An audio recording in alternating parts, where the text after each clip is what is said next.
Olá a todos, muito obrigada por terem vindo ao painel From Yesterday to the World. Temos aqui o André, o Paulo e o Telmo e como moderador o Rui. Uma salva de palmas.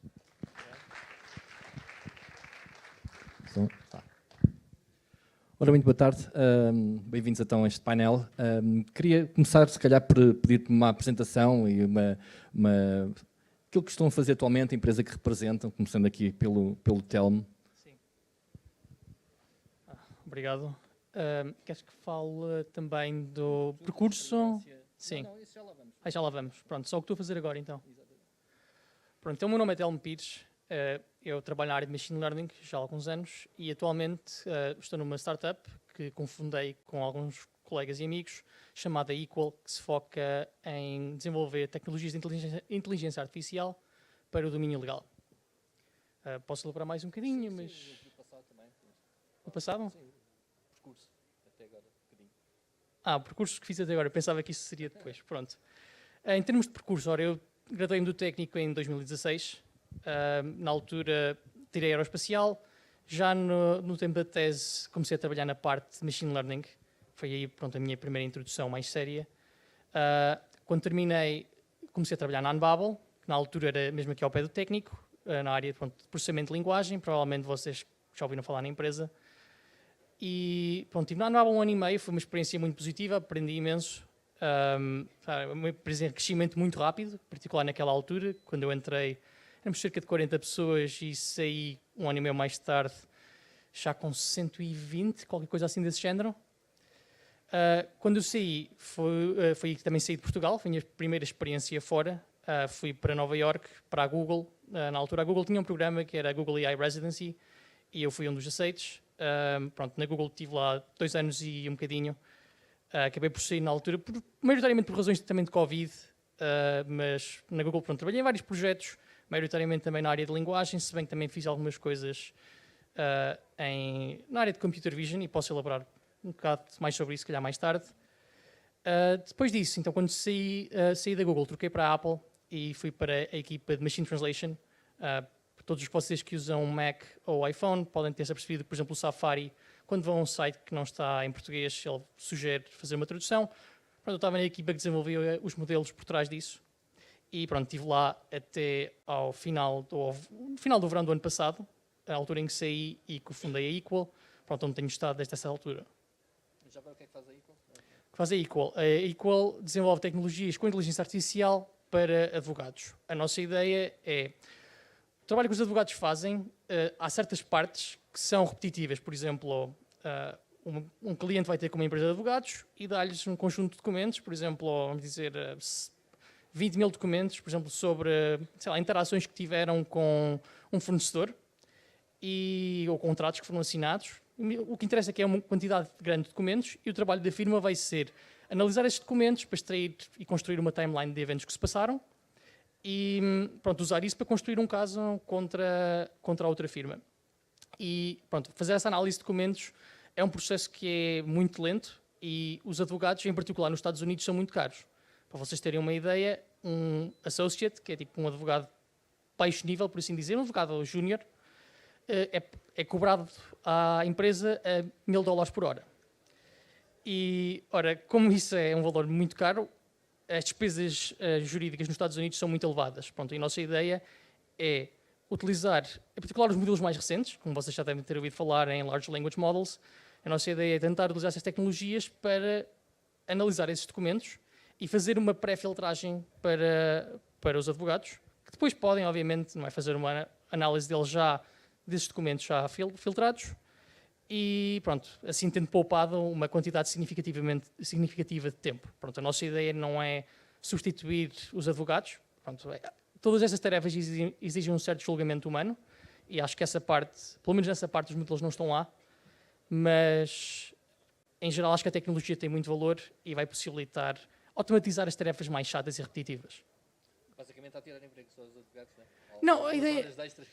Exato, mas não é tanto tirar emprego, não é? Porque como o custo por hora é tão caro, o que acaba por acontecer é que há muitos casos que as pessoas nem sequer tentam ir a tribunal ou nem sequer buscam uma opinião jurídica por culpa do preço. Ora, se isto permitir que os advogados baixem os preços, porque conseguem ter mais clientes, porque no fundo o que interessa à firma é faturar um dado montante ao ano.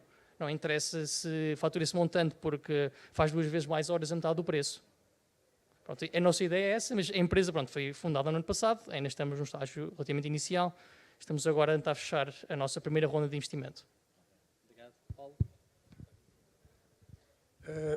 Ora, muito boa tarde e obrigado por estarem aqui a almoçar.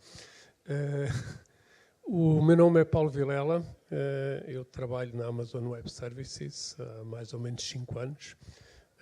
Trabalho na área de setor público, quer dizer que sou uma pessoa muito paciente, porque não é conhecido por serem muito rápidos. E trabalho mais dentro da área de Data Analytics. Antes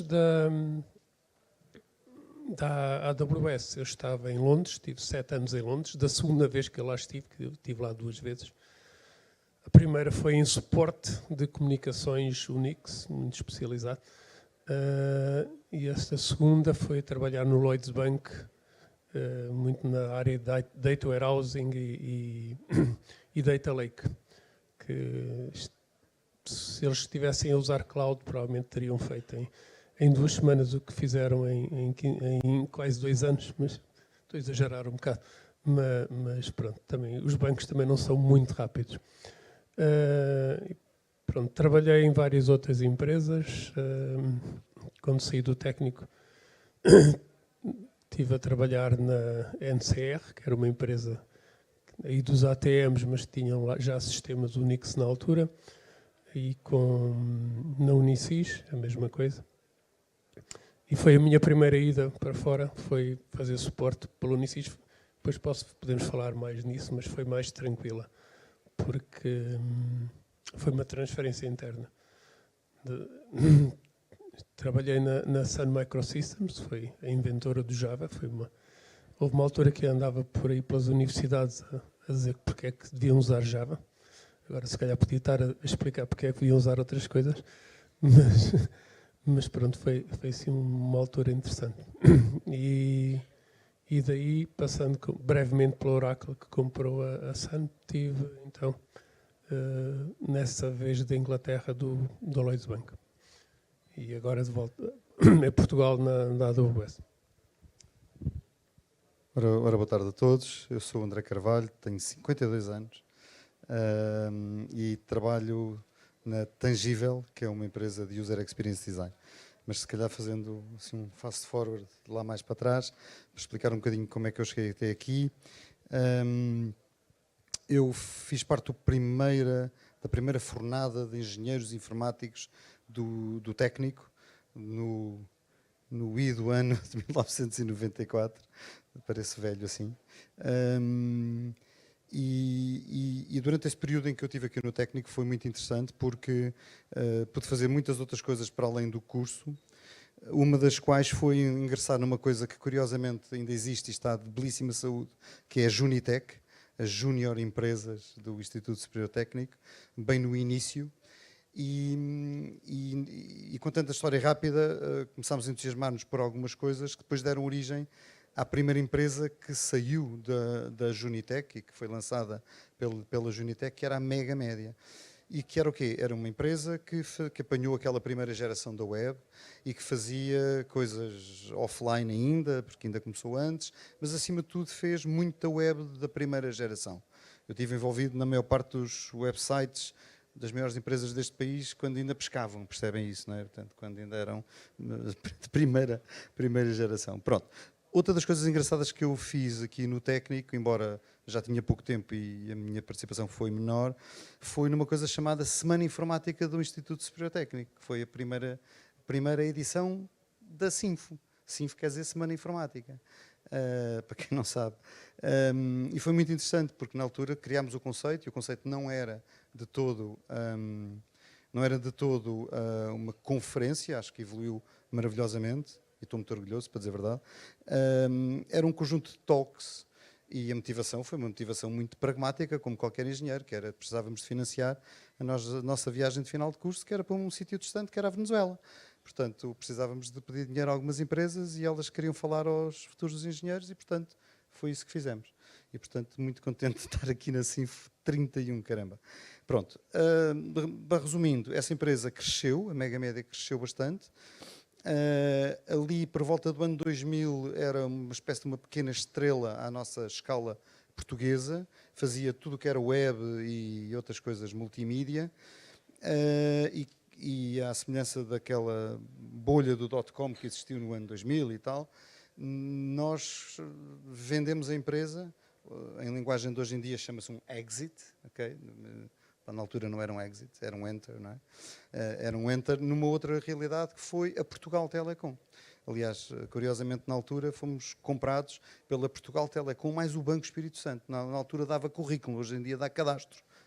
É o que é, mas pronto, na altura foi com boa intenção. E eu entrei na Portugal Telecom, agora Altice.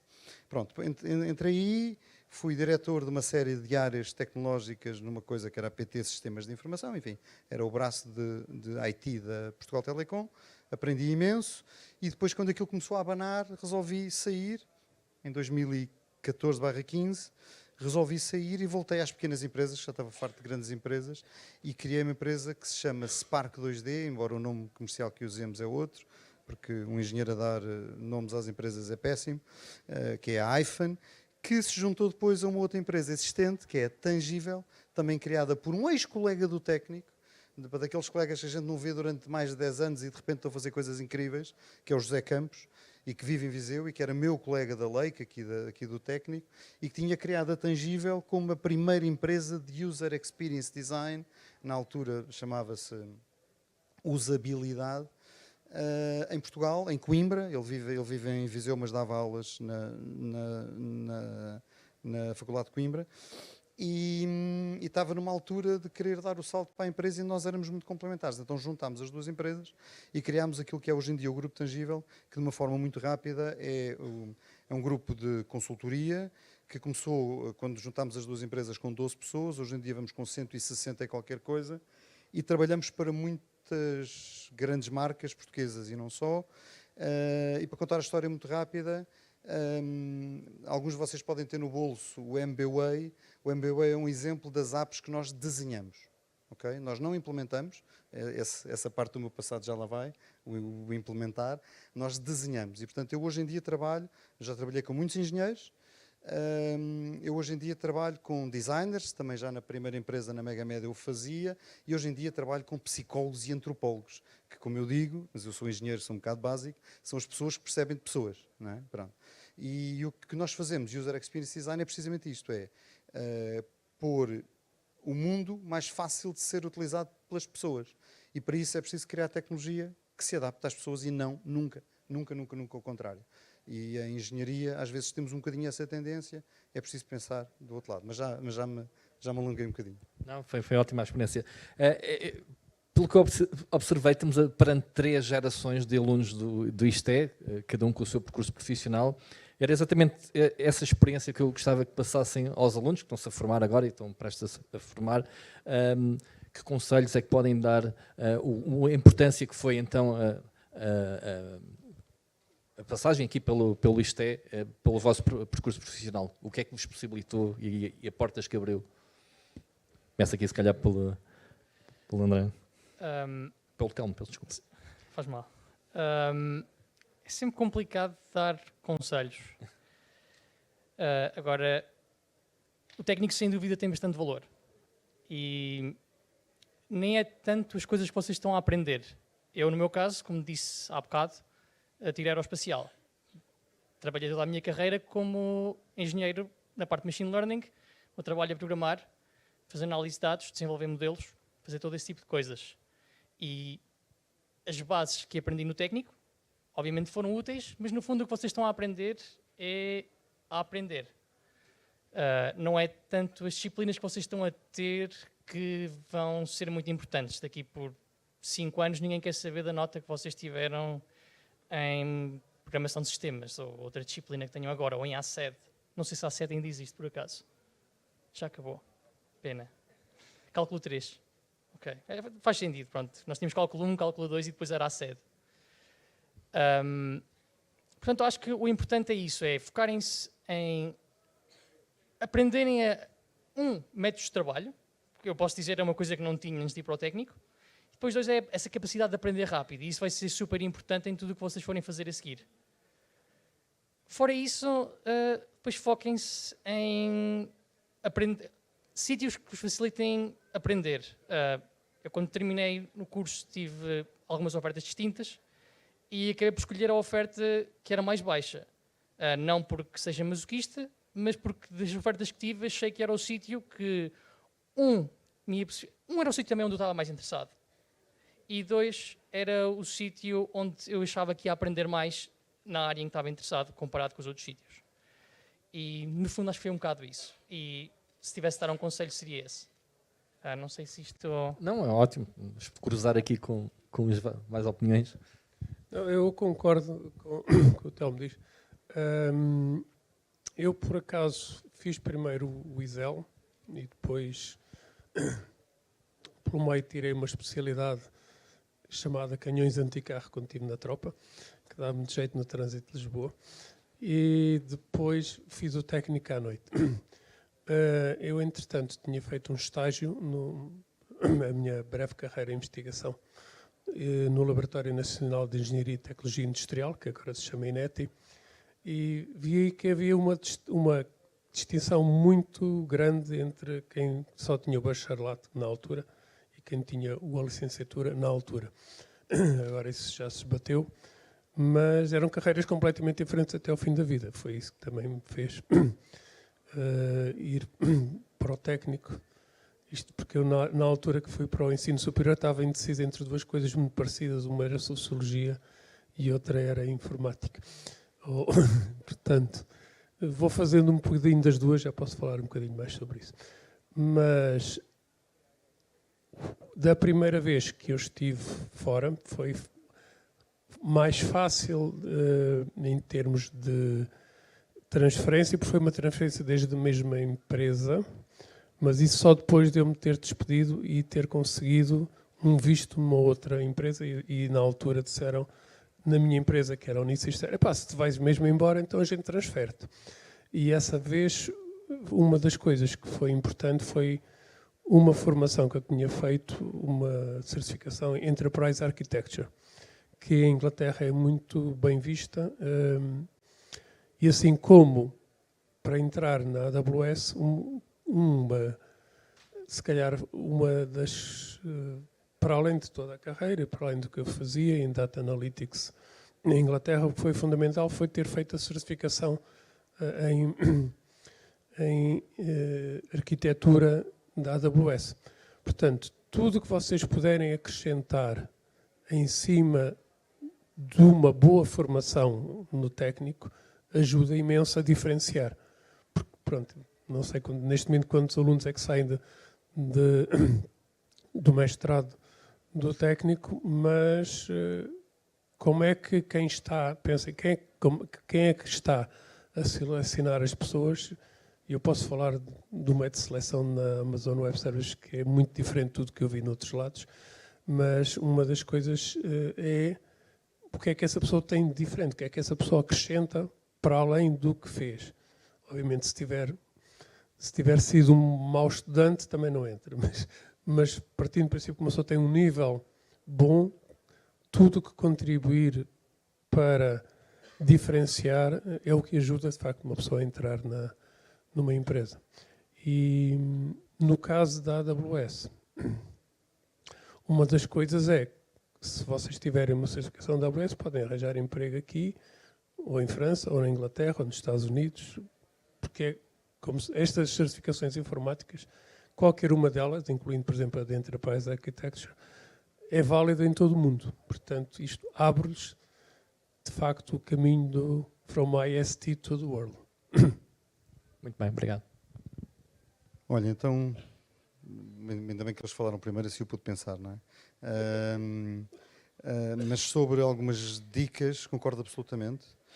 Por exemplo, dizia o Telmo que aprendemos a aprender, não é? Portanto, quando tiramos a faculdade.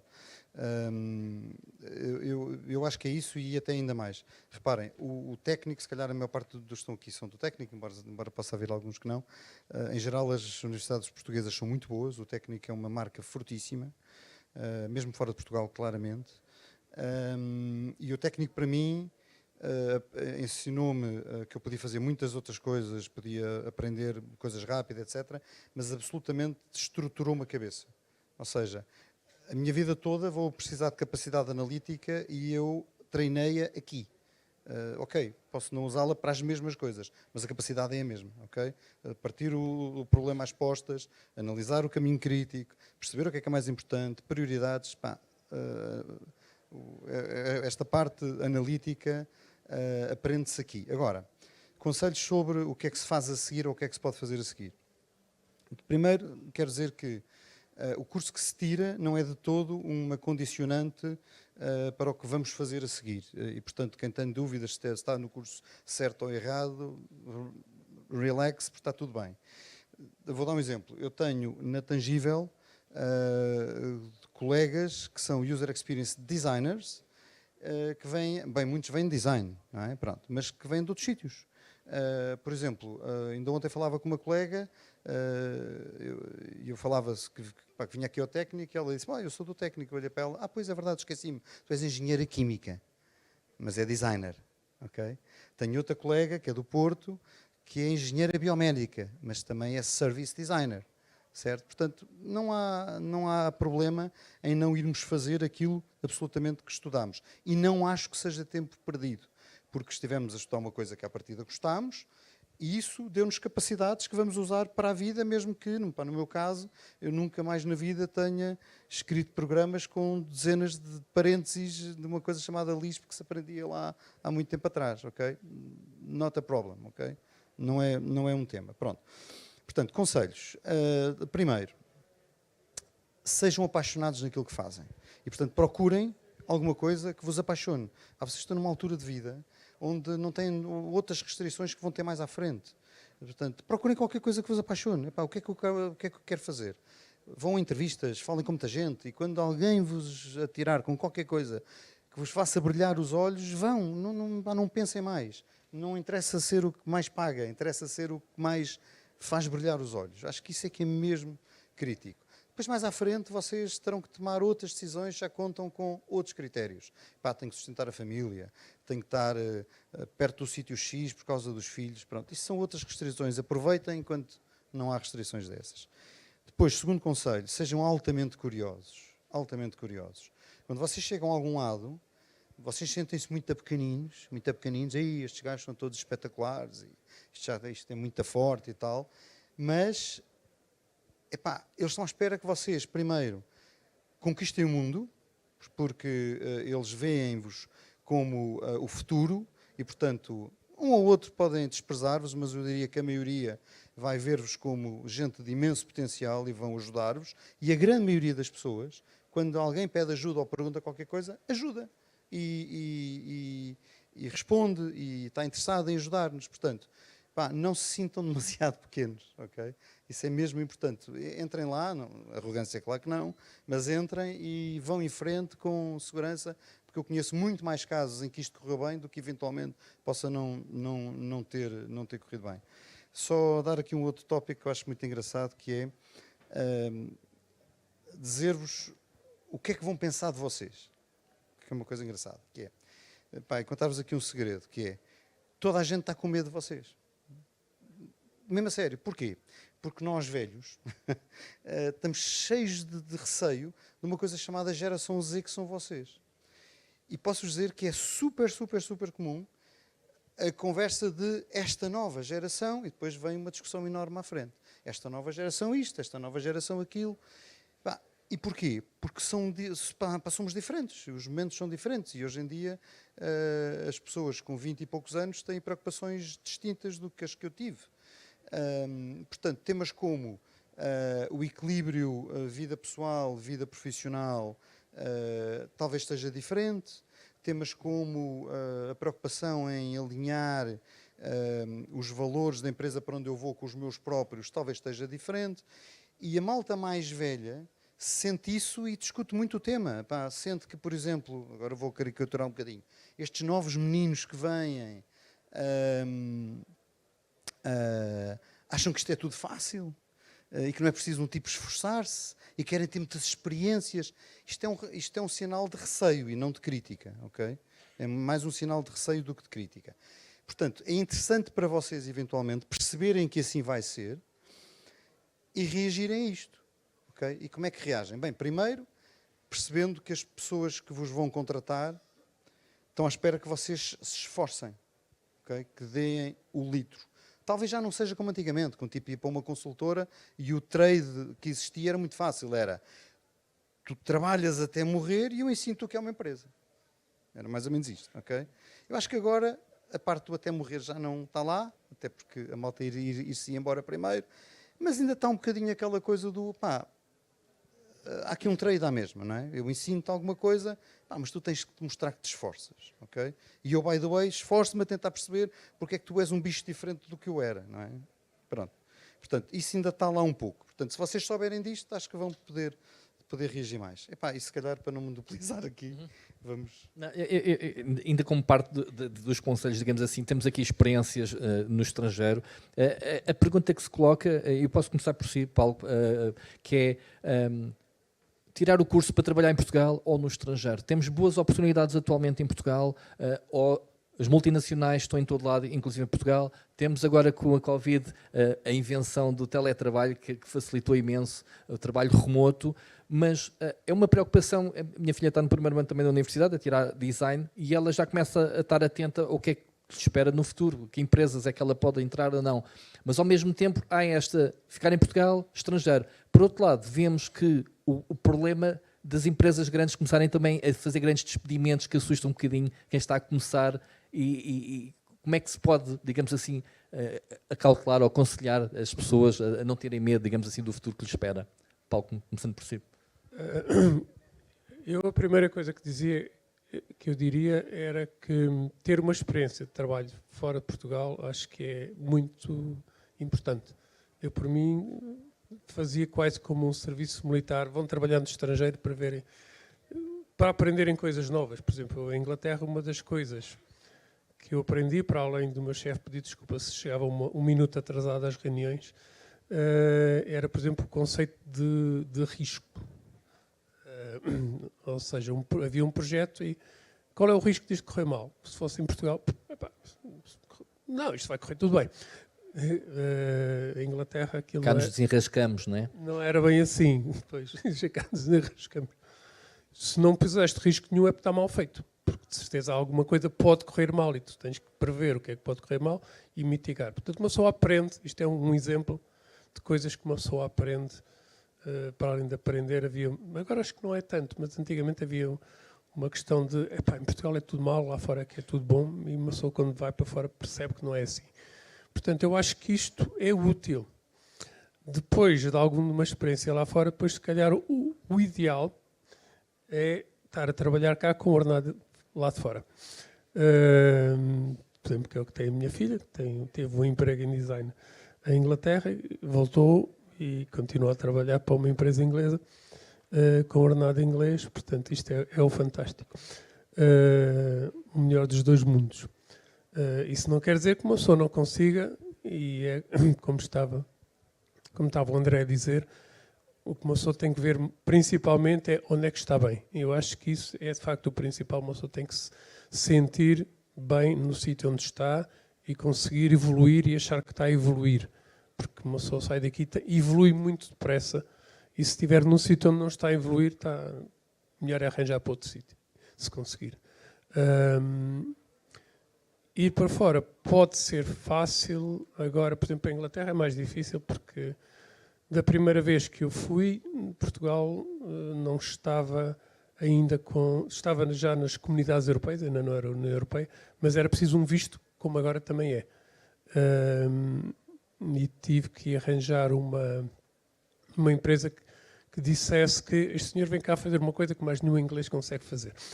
E fazia parte do processo do visto, que passava também por uma ida ao CEF lá do sítio, com o nome curioso de Alien House. Portanto, eu era um alien lá. Portanto, dentro da Europa, como vocês sabem, é muito fácil uma pessoa circular, não tem esses problemas. E da segunda vez que eu fui, nesse aspecto foi fácil. O que às vezes é difícil, depende de país para país, no caso da Inglaterra, portanto estive lá 2 vezes, uma pessoa tem que provar que, não tão explicitamente como da primeira, mas que é melhor do que os ingleses, porque uma pessoa está aqui, o meu currículo, já fiz isto e tal. O que é que você fez aqui em Inglaterra? Pronto, eu por acaso até tinha, mas é uma das coisas, é sempre comparado com os locais em países como a Inglaterra, se calhar nos Países Baixos não é tanto assim, na Alemanha é capaz de ser. Portanto, há uma componente de provar outra vez que uma pessoa é bom em qualquer coisa. Okay. Eu se calhar pedir aqui ao Telmo também ter. Obrigado. Estou a pensar como é que posso complementar o que o Paulo disse. Acho que um ponto importante que ele referiu foi que às vezes as pessoas que estão aqui em Portugal pensam que tudo o que temos aqui é mau e só se apercebem efetivamente quão boas são algumas coisas aqui quando vão lá fora. E isso aí é muito verdade. Tive 6 anos fora, eu voltei a Portugal este ano e posso-vos dizer que concordo 100% com isso. Há certamente coisas em que Portugal pode evoluir, mas há outras coisas em que vocês ficariam surpreendidos por quão atrasados países como os Estados Unidos são ou como a Alemanha é. Em certos aspectos, obviamente. Tem outros aspectos onde os atrasados somos nós. Em relação à experiência, posso dizer depende muito do sítio. Tenho colegas que estiveram sempre aqui em Portugal e trabalharam em empresas boas onde conseguiram crescer bastante e aprender imenso. E outros colegas que andaram em empresas em que, no fundo, estagnaram um bocado. E apesar de agora terem 8, 10 anos de experiência, no fundo são júniores com 1 ano repetido 8 vezes. E é isso que vocês querem evitar. Vale a pena ir para fora? Vale, se conseguirem arranjar um sítio onde vos vá apresentar desafios que vocês não conseguem ter cá dentro. Porque isso, no fundo, é o que vos vai fazer crescer e é o que vai ser importante para a vossa carreira. Se conseguirem encontrar isso aqui, e isso existe cá, não há nenhuma razão para necessariamente terem saído de Portugal. Mais um ponto importante, que acho que aqui em Portugal, pelo menos a tendência como eu percebi quando estava no técnico, era que vende-nos sempre a ideia de que nós temos de fazer é estudar, ter boas notas, fazer um estágio aqui ou ali, e se fizermos essas coisas, se formos bons meninos e boas meninas, vamos ter um bom trabalho e o empregador nos vai tratar bem. Mas há mais na vida do que isso e, no fundo, os empregadores são feitos por pessoas. E eu acho que uma experiência positiva para toda a gente será, depois de ganharem uma certa experiência de base, acho que é sempre bom, inicialmente, quando terminarem o curso, irem para um sítio onde possam aprender, porque, uma vez mais, o que vocês estão a aprender aqui no curso não vai ser super relevante no mundo real.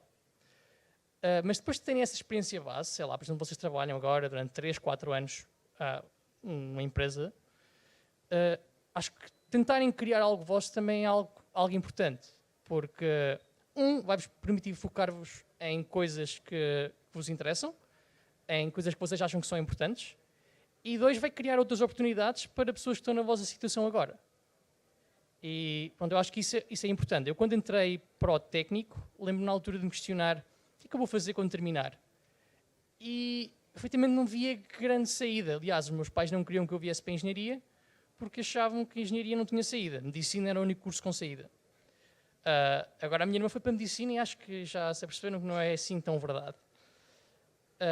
Mas com o passar do tempo no curso, pronto, várias empresas foram sendo criadas. Por exemplo, vocês ouviram falar certamente na Vidzai, ouviram falar na Unbubble, e podia estar agora aqui a listar uma série delas, que foram empresas que foram aparecendo desde essa altura.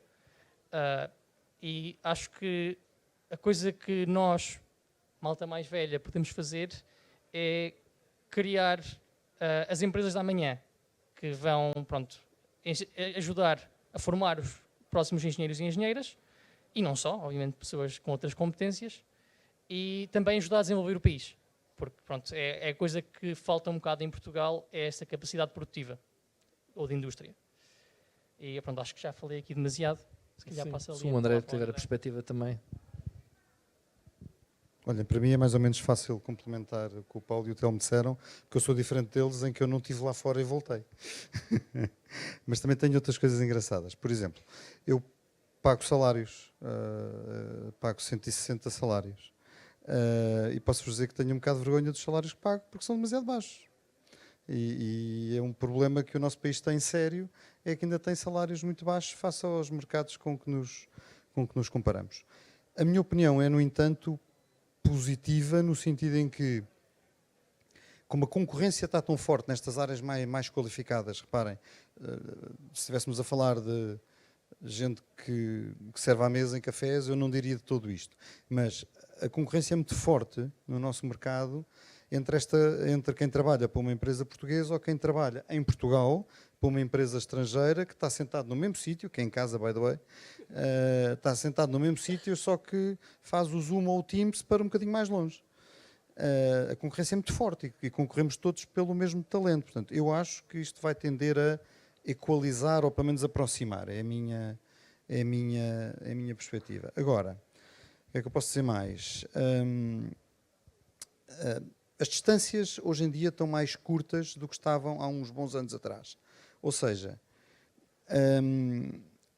há uns anos era mais, até mentalmente, era mais sério um tipo emigrar, não é? Agora vou trabalhar para não sei onde, agora vou para Londres e tal e tal.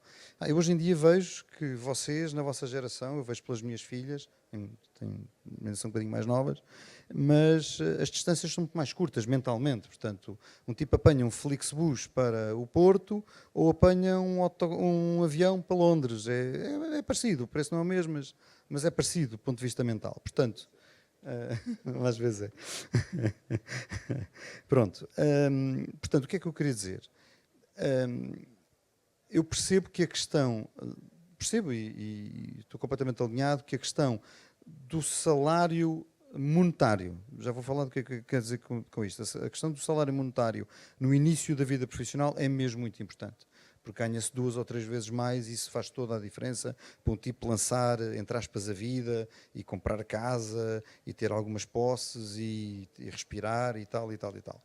Mas os técnicos de RH, as pessoas de recursos humanos, explicam que o verdadeiro salário é a soma do salário monetário com o salário emocional. O que é o salário emocional? É quão bem é que eu me sinto naquela organização. É que segurança é que ela me dá, como é que ela me acolhe, como é que ela me reconhece, como é que ela me desenvolve, como é que eu sou tratado e também aquele tema que falámos, que é a segurança de que vou mais ou menos facilmente ser despedido. Não é? Porque se calhar algumas das empresas super atraentes, às vezes também são as primeiras e as mais brutas a despedir quando é preciso. Em Portugal não é tanto assim. Bom, portanto, isto para dizer o seguinte, eu acho que ir para fora ou ficar cá não há uma regra de todo. Percebo inteiramente a questão do peso do salário e, portanto, nesse sentido diria que é perfeitamente normal e eu no vosso lugar provavelmente faria o mesmo de, vou ver lá fora porque para além das empresas interessantes e o que é que me acrescentam, etc., também pagam bem melhor, infelizmente ainda hoje em dia. Mas, quando eu falo com muitos amigos que tenho fora de Portugal, onde eles queriam todos viver era cá. Porque este país é incrível pelos outros motivos todos que não seja o dinheiro. Portanto, o sweet spot, eu concordo, Paulo. O sweet spot é trabalhar para fora, mas cá. Portanto, espero que essa diferença do salário se vá esbatendo ao longo do tempo, espero que sim. Mas este é um país incrível para viver. Eu nunca vivi fora, mas já trabalhei com muita gente que está em muitos outros países, já tive equipas que eu geria em vários outros países e, portanto, ainda assim acho que compreendo a lógica. Vão para onde faça sentido para vocês ir. Não é nada inviável que acabem a fazer com um percurso como o Telmo ou o Paulo, que é que acabem por voltar. Acho que isso em alguns casos acontecerá. O tempo voa e já estamos no fim. Vou só lançar aqui mais uma pergunta aqui ao Telmo, e se quiserem depois acrescentar muito rapidamente. Este é o dia dedicado à inteligência artificial e eu acho que era um tópico que acho que deveríamos tocar. Como é que os alunos hoje em dia conseguem viver com essas ferramentas que é, digamos assim, nos últimos 2 anos, um mundo novo e altamente transformador para as empresas e para as pessoas? Como é que se deve encarar este advento que é a inteligência artificial? Essa é uma boa questão.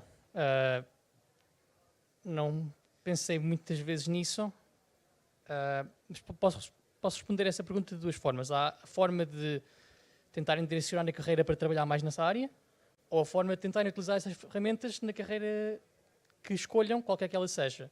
Não sei se tens preferência. Eu acho que podes abordar as duas se Posso for abordar as duas. interessante. Então, pronto, em termos de utilizar estas ferramentas, eu acho que as ferramentas têm valor, mas eu vou ser muito sincero. Eu já usei muitas vezes o GPT e concorrentes. Aliás, uso basicamente no dia a dia, mas mais numa perspectiva de integrar isso noutras soluções que nós estamos a desenvolver. Mas tenho colegas, obviamente, já me disseram: às vezes não sei fazer uma coisa, vou ao Google, não consigo encontrar a resposta, e vou ao GPT e pergunto e ele dá-me a resposta certa. A minha experiência com isso é que se calhar uma vez em cada 10 ele acerta. E as outras 9 vezes dá uma resposta que parece plausível, mas se vocês não souberem o que está ali a passar, não vão conseguir distinguir a resposta plausível de uma resposta que não é viável de todo. Obviamente, com o tempo isto vai melhorar, os modelos estão sempre a tornar-se melhores, mas acho que ter essa capacidade de pensamento crítico é sempre útil. O modelo não é mágico. Pode ser útil para aprenderem coisas muito iniciais. Por exemplo, uma coisa que eu noto é que, se eu só fizer uma pergunta, estou a fazer debugging de uma aplicação e estou a ter um erro complicado, tenho certeza que ele não vai acertar, nunca até agora me conseguiu acertar e dar-me algo que fosse útil. No entanto, quando estou a fazer algo no qual não tenho tanta experiência, por exemplo, tenho de fazer uma modificação qualquer no site em React, se eu aí for ao GPT e fizer a questão, como a minha pergunta vai ser uma pergunta básica, ele, regra geral, até consegue dar uma ajuda mais ou menos útil. Pronto, vocês podem ter isso em conta e tentar utilizar essas ferramentas quando estão a aprender algo novo, mas pronto, com a consciência de que mal atinjam um certo estágio, a ferramenta não vai ser assim muito útil. É uma muleta que vos está a atrasar mais. Já agora, interrompendo, porque não temos muito tempo para mais, como aluno devo-me assustar com esse futuro da inteligência artificial que pode fazer o meu trabalho, que é isso que se perspectiva no futuro? É assim, eu não tenho uma bola de cristal, portanto é sempre difícil prever o que é que vai acontecer. Eu acho que neste momento há um hype enorme em torno destes modelos. Eles têm valor, têm bastante valor, mas há imensas coisas que eles não conseguem fazer, eles não têm capacidade de raciocínio. Afinal de contas, o que estes modelos estão a fazer, um modelo como o GPT, é treinado para prever a próxima palavra, é treinado nisso numa quantidade industrial gigantesca de texto. O modelo não tem entendimento sobre o que está a passar, ele simplesmente sabe as palavras que vieram antes e acha que a palavra mais provável a seguir é a palavra que ele vai escolher. Obviamente, fazendo isto, os modelos conseguem demonstrar certos comportamentos que são úteis ou que nós achamos como inteligentes. Mas acho que a menos que o vosso trabalho seja uma coisa muito, muito óbvia, vai ser improvável ser automatizada. Agora, muito provavelmente vocês vão trabalhar em coisas em que isto vai ser uma ferramenta que vos vai ajudar em parte do trabalho. Por exemplo, o que nós estamos a fazer na Equal, em que a ideia é evitar que um advogado tenha de ler carradas de documentos e possa ter a ferramenta a fazer a procura pelo advogado ou pela advogada. Isto aí, reparem, não é muito diferente de usar Ctrl+F hoje em dia num PDF. Simplesmente é um Ctrl+F um bocado mais avançado, porque não é apenas lexical. E para esse tipo de coisas, acho que as ferramentas são úteis. Se for para fazer end-to-end o trabalho completo de um advogado, eu não sei, mas quanto a vocês não sei, mas quanto a mim, eu não confiaria se eu agora fosse um advogado e ele me dissesse assim: olha, fui ao GPT, meti o teu caso, está aqui, podes ir a tribunal, é só leres. Pá, eu não ia confiar, tal que também não confiaria numa pessoa normal que só me desse um texto e não me justificasse. Não é? Eu, se for um advogado, vou ter perguntas e ele vai-me responder às perguntas que eu tenho, vai saber que contra-argumentos o outro lado pode apresentar. Pronto, e isso é tudo muito importante e acho que automatizar esse tipo de tarefas que exige esse raciocínio já mais complicado é ainda algo que está muito longe do alcance da tecnologia atual. Ok. Eu ia lhe pedir a opinião, mas infelizmente não temos tempo. Eu acho que temos perguntas para colocar da plateia. Não sei se querem colocar alguma questão específica. E acho que seria interessante. Dúvidas? Olá, infelizmente não vamos ter tempo para conseguir fazer a parte do Q&A aqui dentro, mas se quiserem falar com qualquer um das pessoas do painel, podem dirigir-se ao showcase, que é aqui, pronto, saindo aqui à esquerda, e à esquerda tem um showcase grande com o programa, pronto, e podem falar com estes fantásticos oradores que estiveram aqui hoje. Portanto, uma salva de palmas.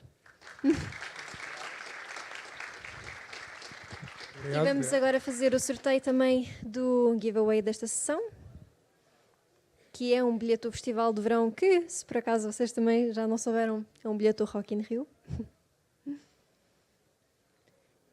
E Gonçalo Andrade Santos. Muitos parabéns. Uma salva de palmas. A próxima sessão é com o João Gante da Hugging Face, no seguimento aqui deste tema da inteligência artificial. Portanto, se quiserem, às 2, dirijam-se aqui ao auditório outra vez. Obrigada.